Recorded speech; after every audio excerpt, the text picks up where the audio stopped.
When learning matrices, there are some parameters which will help us get what we want. One of them is a determinant. So today we're going to be looking at a determinant of a 2 by 2 matrix, and I'm going to show you the importance of it and why do we find it.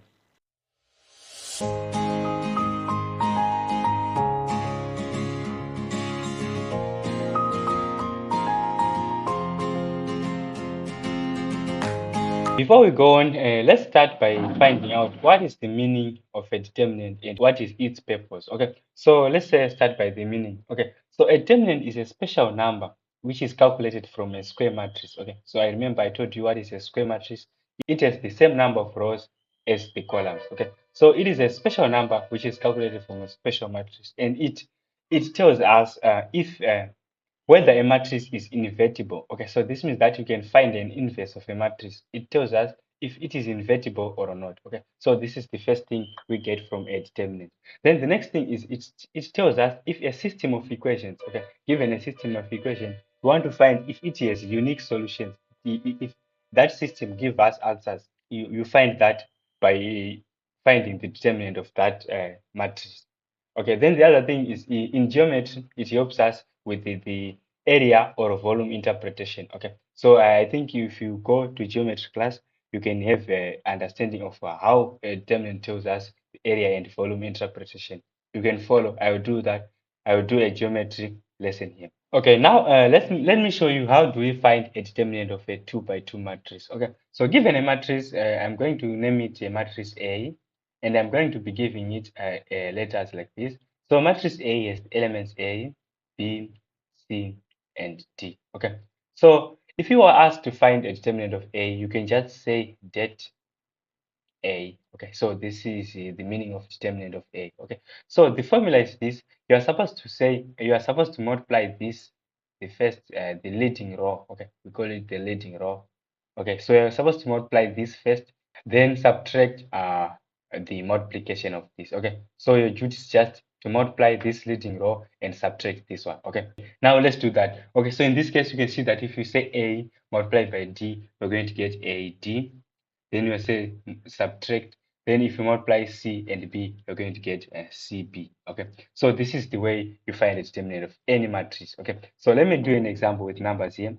Let's say you have a matrix, matrix B is equals to, in this case, it's 2, 3, 4, let me say 8 here. Okay, so what do we do here? We're just going to say determinant of B is equals to, you're going to multiply 2 by 8. Okay, so in this case, you're going to say 2 times 8, then you say minus, then you multiply this one again.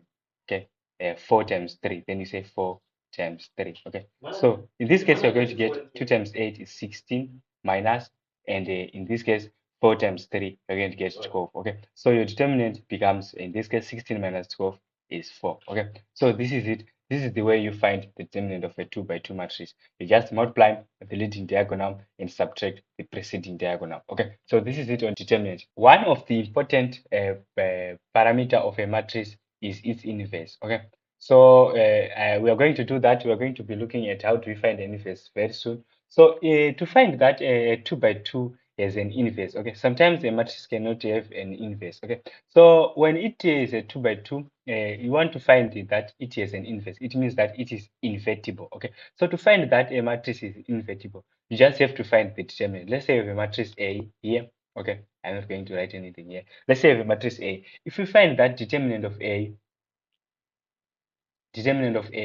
is equals to 0. Okay, so this means that a matrix has no inverse. Please make sure I remember that it has no inverse. Okay, so you cannot find an inverse of a matrix when the determinant is 0. Okay, so you can say that A is a singular matrix. Okay, so that was that on the determinant of a matrix. Okay, so I hope you grab this concept, and I'm hoping that you subscribe so that you don't miss the next concept. So this is it. When you want to see if a matrix has an inverse or not, you say that it is invertible. Okay, so when you see that the determinant is equals to 0, this means that the matrix has no inverse, and A, we can say that it is singular. Okay, so that is it. The example of the matrix can be a matrix like this. Let's say we have 2, 2, 6, 1, 3. Okay, a matrix like this is no inverse in this case. Okay, so this means that if you want to find the determinant of this, let's say it's matrix X. Okay, so if you want to find the determinant of X, you're going to say 2 times 3, and you're going to get 6, and you're saying minus, and 1 times 6, you're going to get 6. Okay, so this is an example where it doesn't have an inverse. Okay, so make sure you grab that, and it is said that it is a singular matrix.